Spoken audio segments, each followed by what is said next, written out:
அஸ்ஸலாமு அலைக்கும் வரஹ்மத்துல்லாஹி வபரகாத்துஹு. அல்ஹம்துலில்லாஹ். நம்ம போன பதிவில் வந்து பாடம் 10 வரைக்கும் அல்ஹம்துலில்லாஹ் பார்த்துட்டோம். இப்போ பார்க்குற பாடம் வந்து துணை எழுத்துக்களுக்கான பாடம். ஸோ துணை எழுத்துக்கள் அப்படின்னா என்ன சொல்லியிருக்கேன், 3 எழுத்துக்கள் தான் அரபிக்கில் வந்து துணை எழுத்துக்களாக வரும் அப்படின்றத நம்ம சொல்லியிருக்கோம். ஸோ ஒன்று என்னது, அலீஃப் அப்படின்றத சொல்லியிருக்கோம். ஸோ அதுக்கான பயிற்சி எல்லாமே நம்ம பார்த்து முடிச்சிட்டோம் அல்ஹம்துலில்லாஹ். அடுத்தது வந்து என்ன சொல்லியிருக்கேன், யா வந்து துணை எழுத்தாக வரும் அப்படின்றத சொல்லியிருக்கேன். ஸோ அதுதான் போன பதிவில் நம்ம வந்து பார்த்துருப்போம் அல்ஹம்துலில்லாஹ். ஸோ அதுவும் வந்து முடிஞ்சிருச்சு. இப்போ நம்ம என்ன பார்க்க போகிறோம் அப்படின்னு பார்த்தீங்கன்னா, வாவ் வந்து துணை எழுத்தாக வருது. ஓகேங்களா. ஸோ இதோட துணை எழுத்துக்கள் அப்படின்றது முடிவடையுது இன்ஷா அல்லாஹ். ஸோ இதுக்கான முன்னாடி இருக்கிற பதிவு எல்லாத்தையுமே நான் கீழே டிஸ்கிரிப்ஷனில் கொடுக்குறேன். கண்டிப்பாக வந்து நீங்கள் எடுத்து செக் பண்ணி பாருங்கள் இன்ஷா அல்லாஹ். வாங்க இப்போ இன்றைக்கி உள்ள பாடத்துக்கு நம்ம போயிடுவோம். அஊது பில்லாஹி மினஷ் ஷைத்வானிர் ரஜீம். பிஸ்மில்லாஹிர் ரஹ்மானிர் ரஹீம். விரட்டப்பட்ட ஷைத்தானை விட்டும் அல்லாஹ்விடம் பாதுகாவல் தேடுகிறேன். அளவற்ற அருளாளனும் நிகரற்ற அன்புடையோனும் ஆகிய அல்லாஹ்வின் திருப்பெயரை கொண்டு ஆரம்பம் செய்கிறேன். ஓகே, அல்ஹம்துலில்லாஹ். பாடம் 11, பயிற்சி 1. ஸோ இது எப்படி நம்ம படிக்கணும், நார்மலாகவே இது என்ன லெட்டர், அலீஃப் அப்படின்றத நம்ம சொல்லுவோம். இதுக்கு மேலே போட்டிருக்கக்கூடிய ஹரக்கத்துடைய பெயர் என்ன, தம்மா அப்படின்னு சொல்லி படிச்சிருக்கோம். அப்போ அலீஃப் தம்மா ஊ அப்படின்னு சொல்லி நம்ம படிப்போம் இல்லையா. ஸோ இப்போ என்ன பண்ண போகிறோம் அப்படின்னா, வாவ் வந்து துணை எழுத்தாக வந்ததுனால நம்ம என்ன பண்ண போகிறோம், நீட்டி ஓத போகிறோம், அவ்வளோதான். ஓகே, இப்போ நம்ம படிப்போமா. இதை எப்படி படிக்கணும், ஊ. ஓகேங்களா. அடுத்தது பூ, தூ, சூ, ஜூ, ஹூ, ஹூ, து, து, ரு, ஜு, சு, ஷு, சு, து, து, து, உ, கு, ஃபு, கு, கு, டு, மு, நு, ஹு, வு, யு, உ. அவ்வளோதான். ஸோ நம்ம ஜஸ்ட்டு என்ன பண்ணியிருக்கோம் அப்படின்னா, அலீஃப் தொமாவுடைய ஹரக்கத், நம்ம அலீஃப்க்கு தொமா கொடுத்துருந்தாலே ஊ, பூ, தூ அப்படின்னு சொல்லி தான் நம்ம வாசிப்போம். இப்போ கூட துணை எழுத்து அப்படின்றதுனால அதனால தான் என்ன பண்ணுறோம், வாவ் வந்திருக்கிறதுனால தான் நம்ம நீட்டி படிக்கிறோம். ஓகேங்களா. ஸோ எப்படி நம்ம ஆல்ரெடி நம்ம வந்து பார்த்துருப்போம்.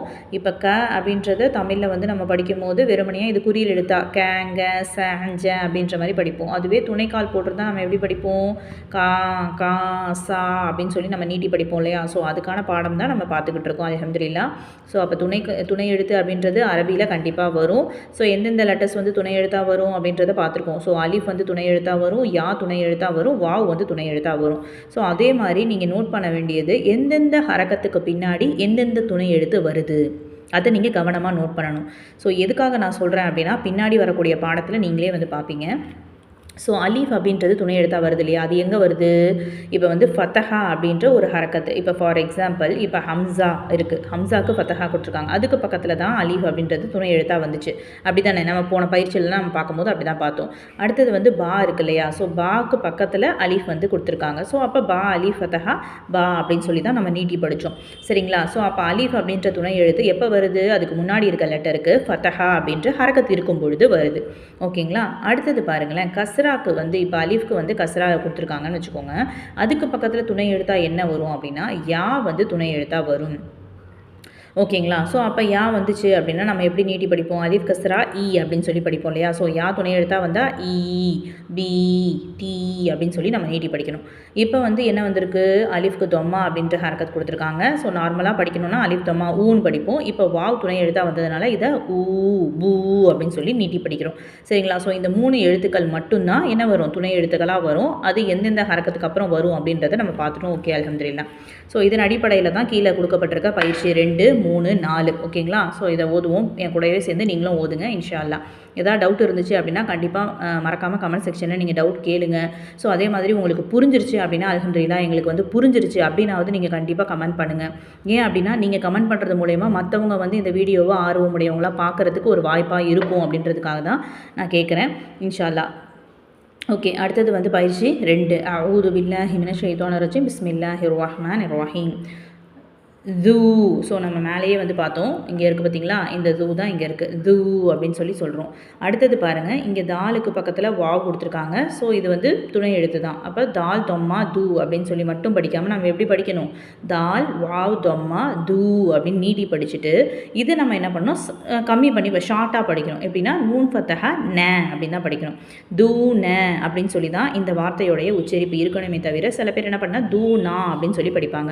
ஸோ நூன் பக்கத்தில் ஏதாவது அலிஃப் இருந்தால் தான், துணை எழுத்து இருந்தால் தான் இந்த நேவை வந்து நம்ம நீட்டி படிக்கணும். இப்போ நீட்டி படிக்கக்கூடாது, சரிங்களா, தூவை மட்டும்தான் நீட்டணும். ஸோ நான் என்ன சொல்கிறேன் அப்படின்னா, இந்த பாடம் வந்து என்ன சொல்லியிருக்கோம், ஸோ ஒரு லெட்டருக்கு பக்கத்தில் வாவ் வந்துச்சு அப்படின்னா அப்போ மட்டும் அந்த லெட்டரை மட்டும் நீட்டுங்க அப்படின்னு சொல்கிறோம். ஓகேங்களா? ஓகே, அப்போ தூன அப்படின்னு படிக்கணும். அடுத்தது பாருங்கள், கூ லா. ஸோ இது வந்து லாம் அலீஃப். சில பேர் வந்து இது ஹா அப்படின்னு சொல்லி படிப்பாங்க, பட் அப்படி கிடையாது. இது வந்து லாமு அலீஃப், சரிங்களா? ஸோ அப்போ இதையும் நீட்டணும். கூ லா அப்படின்னு சொல்லி படிக்கணும். அடுத்தது தூ அப்படின்னு படிச்சுட்டு இது வந்து என்னென்னு பார்த்தீங்கன்னா, இது ஒன் மாதிரி போட்டிருக்காங்களா? ஸோ எந்த லெட்டருக்கு மேலே இந்த மாதிரி ஒன் மாதிரி இருக்கோ அது கன்ஃபார்ம் லாம் தான். ஓகேங்களா? சில பேர் வந்து அலிஃப் அப்படின்னு சொல்லி படிப்பாங்க, அது அலிஃப் கிடையாது. ஸோ நான் அலிஃபோடைய ரூல்ஸும் நான் சொல்லியிருக்கேன். அலிஃப் அப்படின்றது பக்கத்தில் இருக்க லெட்டரோட எந்த லெட்டரோடையும் ஜாயிண்ட் ஆகாது, முன்னாடி இருக்க லெட்டரோட தான் ஜாயிண்ட் ஆகும் அப்படின்றத நான் வந்து சொல்லியிருக்கேன். கரெக்டுங்களா? ஸோ அதனால் இதை எப்போவுமே நீங்கள் தெரிஞ்சுக்கோங்க. ஒரு லெட்டருக்கு மேலே ஒன் மாதிரி போட்டிருந்தாங்கன்னா அது அலிஃப் இல்லை லாம் அப்படின்னு சொல்லி தெரிஞ்சுக்கோங்க. ஓகே, ஸோ இப்போ என்ன பண்ணணும், லாமுக்கு வந்து கஸ்ரா கொடுத்துருக்காங்க, சரிங்களா? ஜீமுக்கு வந்து தொம்மா கொடுத்துருக்காங்க. அப்போ எப்படி உச்சரிக்கணும், தூ லிஜு அப்படின்னு சொல்லி படிக்கணும், சரிங்களா? அடுத்தது வந்து ஊ தீ ய, ஊத்திய அப்படின்னு சொல்லி இருக்குது. ஸோ இதுலேயும் நிறைய பேர் கன்ஃபியூஸ் பண்ணிப்பாங்க. ஸோ எப்படி படிக்கணும் பாருங்கள், இங்கே மேலே எப்போவுமே 2 புள்ளி இருந்தால் அது தா தான், ஓகேங்களா? கீழே 2 புள்ளி இருந்துச்சு அப்படின்னா அது யா, ஓகேங்களா? ஸோ இப்போ வந்து தீ, தா இங்கே கொடுத்துருக்காங்களா, தாக்கு நேராக இந்த கஸ்ராவை கொடுத்துருக்காங்க. அப்போ தா கஸ்ரா தீ அப்படின்னு சொல்லி படிக்கணும். இந்த யாக்கு நேராக ஃபத்தஹா அப்படின்ற ஹரக்கத் கொடுத்துருக்காங்க. அப்போ யா ஃபத்தஹா ய. அப்போ படிக்கும்போது ஊத்திய அப்படின்னு சொல்லி படிக்கணும், ஓகேங்களா? அடுத்தது நூ தி ய, நூதிய அப்படின்னு படிக்கணும். அடுத்தது யூ சு ஃபு, யூ சு ஃபு அப்படின்னு சொல்லி படிக்கணும். அடுத்தது த கு லு, தகு லு அப்படின்னு சொல்லி படிக்கணும், ஓகேங்களா? ஸோ இதை பார்த்துக்கோங்க. இது வந்து காஃப். இந்த காஃப் தான் வந்து இந்த மாதிரி சின்னதாக ரவுண்ட் போட்டு 2 புள்ளி கொடுத்துருப்பாங்க, சரிங்களா? ஜாயிண்ட் ஆகும்போது இந்த காஃப் அப்படின்றது இப்படி தான் மாறும், ஓகேங்களா? ஸோ அப்போ படிக்கிறதுனால த கு லு, தகு லு அப்படின்னு சொல்லி படிக்கிறோம். அடுத்தது ய கு லு, ய கு லு அப்படின்னு சொல்லி படிக்கணும். அடுத்தது ய கு மு, ய கு மு அப்படின்னு படிக்கிறோம். அடுத்தது இது வந்து காஃப் தான், கா இ லு ந, கா இ லு ந அப்படின்னு படிக்கணும். ஸோ இது சில பேர் வந்து என்ன நினச்சிக்கிறாங்கன்னா, இது வந்து காஃப் அப்படின்னு சொல்லி நினைக்கிறாங்க. ஸோ காஃப் அப்படின்றது இப்படி கிடையாது, சரிங்களா? ஸோ அந்த காஃப் எப்படி போட்டிருப்பாங்க, ஸோ இந்த மாதிரி போட்டு இதில் தான் ஹம்சா அப்படின்றத போட்டிருப்பாங்க. ஸோ இதுதான் காஃப். ஸோ இது வந்து என்னென்னா ஹம்சா, ஓகேங்களா? ஹம்சா கஸ்ரா இ, பா இ லூன அப்படின்னு சொல்லி படிக்கணும், ஓகேவா? அடுத்தது பாருங்கள், ய கு நு, ய கு நு அப்படின்னு சொல்லி படிக்கணும். ய கு நு, ய கு நு. அடுத்தது த கு நு, தகு நு. ய கு நூ ந, யகு நூன. ஸோ இந்த காஃபையும் நீட்டணும், இந்த நூவும் நீட்டணும், சரிங்களா? யகு நூன அப்படின்னு படிக்கணும். அடுத்தது பார்த்தீங்கன்னா ய கு, இது வந்து காஃப், யகு மூன, யகு மூன. அடுத்தது யுனா தூன, யுனா, நூன் பக்கத்தில் அலிஃப் இருக்கா? ஸோ அதனால் இந்த நாவையும் நம்ம நீட்டணும், சரிங்களா? யுனா தூன. ஏன் அப்படின்னா இப்போ நீங்கள் வந்து தெரிஞ்சுக்கிட்ட பாடம் என்னது, 3 துணை எழுத்துமே நீங்கள் தெரிஞ்சுக்கிட்டீங்க. ஸோ ஒரு லெட்டர் பக்கத்தில் அலிஃப் வந்தாலும் நீங்கள் நீட்டி படிக்கணும், ஒரு லெட்டர் பக்கத்தில் யா வந்தாலும் நீட்டி படிக்கணும், ஒரு லெட்டர் பக்கத்தில் வாவ் வந்தாலும் நீட்டி படிக்கணும், சரிங்களா? ஓகே, அடுத்தது யசி ஃபூன. ஸோ சின்னதாக ஒரு ரவுண்ட் போட்டு ஒரு புள்ளி இருந்தால் அது வந்து ஃபா, ஓகேங்களா? ஜாயிண்டிங் லெட்டர் வரும்போது நம்ம ப்ரீவியஸ் கிளாஸ்லேயே நம்ம பார்த்துருப்போம். ஸோ ஒரு லெட்டரோட ஜாயிண்ட் ஆகும்போது எப்படிலாம் டிஃப்ரெண்ட் ஆகுது அப்படின்றதெல்லாம் பயிற்சி 1லேயே நம்ம ஃபுல்லாகவே பார்த்துருப்போம். ஸோ பார்க்காதவங்க கண்டிப்பாக நம்மளோட ப்ளேலிஸ்ட்டில் வந்து குர்ஆன் கிளாஸ் அப்படின்ற ப்ளேலிஸ்ட்டில் இருக்கும். ஸோ கண்டிப்பாக செக் பண்ணி பாருங்கள். ஓகே, அப்போ படிக்கும்போது யசி ஃபூன அப்படின்னு சொல்லி படிக்கணும். அடுத்தது தசி ஃபூன, தசி ஃபூன அப்படின்னு படிக்கணும். அடுத்தது யபி தூன. ஸோ இந்த பார்த்தீங்களா, பா பக்கத்தில் யா வந்து துணை எழுத்தாக வந்திருக்காங்க, பியை நீட்டுறீங்க. யபி தூன, ஸோ தூவையும் நீட்டணும், சரிங்களா? யபி தூன. அடுத்தது யஹூ லூன, யஹூ லூன அப்படின்னு சொல்லி படிக்கணும். அடுத்தது சுவாமி தூண, சுவாமி தூண அப்படின்னு சொல்லி படிக்கணும். சா நீட்டுறேன், தூவையும் நீட்டுறேன், சுவாமி தூண அப்படின்னு சொல்லிட்டு. ஓகேங்களா? ஸோ நீங்களும் என் கூட சேர்ந்து படிச்சிருப்பீங்க அப்படின்றத நம்புகிறேன். ஸோ டவுட் இருந்தால் மறக்காமல் டவுட் கேளுங்க. இல்லை எனக்கு தெளிவாக புரியுது அப்படின்னாலும் எனக்கு வந்து புரிஞ்சிருச்சு அப்படின்றதையும் கமெண்ட் பண்ணுங்கள் இன்ஷா அல்லாஹ். ஸோ பயிற்சி 2 வந்து நம்ம என்ன பண்ணிட்டோம், கம்ப்ளீட் பண்ணிட்டோம். அடுத்ததாக பயிற்சி 3. ஸோ இதை எப்படி படிக்கணும் அப்படின்னா உ ஜு ஊ அப்படின்னு படிக்கணும். ஓகேங்களா? இது வந்து ஆயின் இருக்கு இல்லையா? ஸோ ஆயினுக்கு பக்கத்தில் வாவ் வந்து துணை எழுத்தாக கொடுத்துருக்காங்க, அலிஃப்க்கு ஃபத்தஹா கொடுத்துருக்காங்க, ஆயினுக்கு தொம்மா கொடுத்துருக்காங்க, தாலுக்கு தொம்மா கொடுத்துருக்காங்க. சரிங்களா?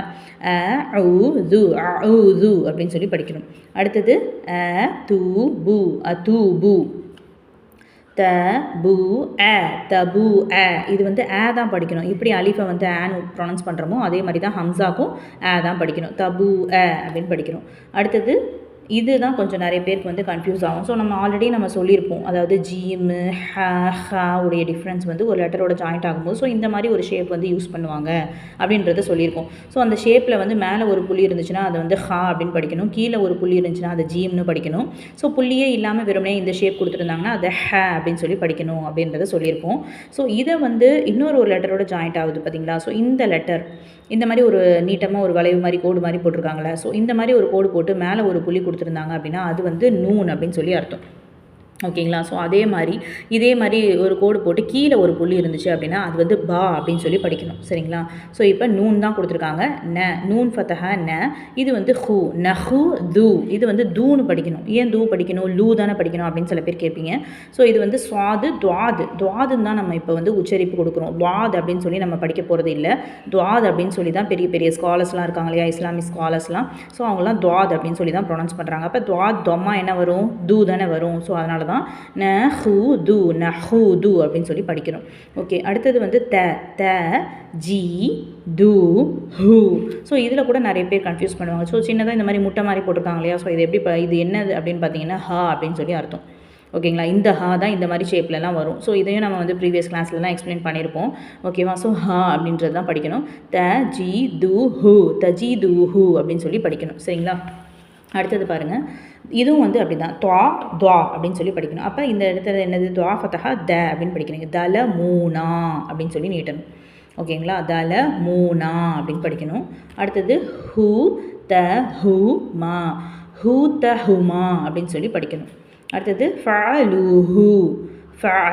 லூஹு. ஸோ ஆல்ரெடி நம்ம சொல்லியிருப்போம், ஐன் கைன் அப்படின்றது ஒரு லெட்டரோட ஜாயிண்ட் ஆகும்போது இந்த மாதிரி ஒரு ஷேப் டார்க்காக இந்த மாதிரி வளைவு மாதிரி கொடுத்துருப்பாங்க.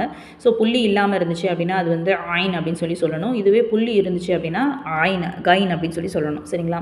ஸோ இந்த இடத்துல புள்ளி இல்லை, அதனால ஐன் அப்படின்னே படிப்போம். லூஹு அப்படின்னு சொல்லி படிக்கணும். அடுத்தது அகலூஹு, ஐனு காஃபு லூஹு. ஓகேவா? அகலூஹு. அடுத்தது கதலூஹு அப்படின்னு சொல்லி படிக்கிறோம். அடுத்தது பார்த்திங்கன்னா இது வந்து பா சொன்னேன் இல்லையா? ஸோ இந்த மாதிரி ஒரு வளைவு போட்டிருக்காங்க, அதுக்கு நேராக ஒரு புள்ளி கொடுத்துருக்காங்க, இது வந்து பா அப்படின்னு சொல்லி படிக்கணும். அப்போ தபஹூஹா அப்படின்னு சொல்லி படிக்கணும். அடுத்தது முலாகூஹு அப்படின்னு சொல்லி படிக்கணும். அடுத்தது தாவை நீட்டுறீங்க, ஊவை நீட்டுறீங்க. இதை வந்து நீட்டக்கூடாது, ஏன்னா இது பக்கத்தில் எந்த ஒரு துணை எழுத்துமே இல்லை, அதனால் தாவூத அப்படின்னு சொல்லி சொல்கிறோம். அடுத்தது ஹாரூன த்வாலூத அப்படின்னு படிக்கிறோம். அடுத்தது ஜாலூத ஹாரூத மாரூத. ஹாரூத் மாரூத் அப்படின்னு சொல்லிட்டு மலக்குமார்கள் குர்ஆன் வசனம் படிச்சிருப்போம் இல்லையா, அவங்க தான் ஹாரூத மாரூத. மலக்கூத தரூனா ஹாஃபிதூன நாசிஹூன மாக்கிசூன சா. இது வந்து ஷீன் கிடையாது, சா. சில பேர் மாக்கிஷூன அப்படின்னு சொல்லி படிப்பாங்க. ஸோ அது வந்து தவறு. ஸோ டபிள்யூ மாதிரி போட்டு 3 புள்ளி இருந்தால் தான் அது ஷீன். இது சின்னதாக ஒரு கோடு மாதிரி பிளெயினாக இருந்துச்சு, 3 புள்ளி இருந்துச்சுன்னா அது சா தான். அலிஃப் பா தா சா, அதுதான் மாக்கிசூன அப்படின்னு படிக்கணும். தாஹி, இது வந்து ஹா, நல்ல தொண்டையிலேருந்து உச்சரிப்பு கொடுப்போம் இல்லையா, அந்த ஹா. தாஹி ரூன அப்படின்னு சொல்லி படிக்கணும். ஓகேங்களா? அல்ஹம்துலில்லாஹ் பயிற்சி 3 நம்ம வந்து கம்ப்ளீட் பண்ணிட்டோம். அடுத்ததாக இந்த பாடத்தில் பயிற்சி 4 நம்ம வந்து இந்த பாடமே முடிஞ்சிடும் அல்ஹம்துலில்லாஹ். ஓகே, ப்ராக்டிஸ் பண்ணுங்கள். ஸோ இதில் என்ன கொடுத்துருக்காங்க, ரா இது வந்து தடிமனான ரா. இது வந்து வல்லின எழுத்துக்கள். அதாவது குரானில் வந்து நம்ம அரபி எழுத்துக்கள் படிக்கும் போதே நம்ம சொல்லியிருப்போம், வல்லின எழுத்துக்கள் மெல்லின எழுத்துக்கள்னு தமிழில் கிராமர் படிப்போம் இல்லையா. ஸோ அதே மாதிரி தான் அரபி எழுத்துக்களும். சில லெட்டர்ஸ் வந்து மெல்லினமாக மென்மையாக படிக்கிற மாதிரி இருக்கும், சில லெட்டர்ஸ் நல்லா போல்டாக தடிமனாக உச்சரிக்கிற மாதிரி இருக்கும். ஸோ அதில் ஒரு லெட்டர் தான் வந்து ராவின் சட்டம் அப்படின்னே தனியாகவே இருக்குது. நம்ம போக போக இன்ஷா அல்லாஹ் பார்ப்போம். சரிங்களா. ஸோ இதை படிக்கும்போது நம்ம எப்படி படிக்கணும், ராஜிஊன அப்படின்னு சொல்லி படிக்கணும். சரிங்களா. அடுத்தது ஆபிதூன, அடுத்தது ஹாமிதூன, ஹாலிதூன. ஓகேங்களா.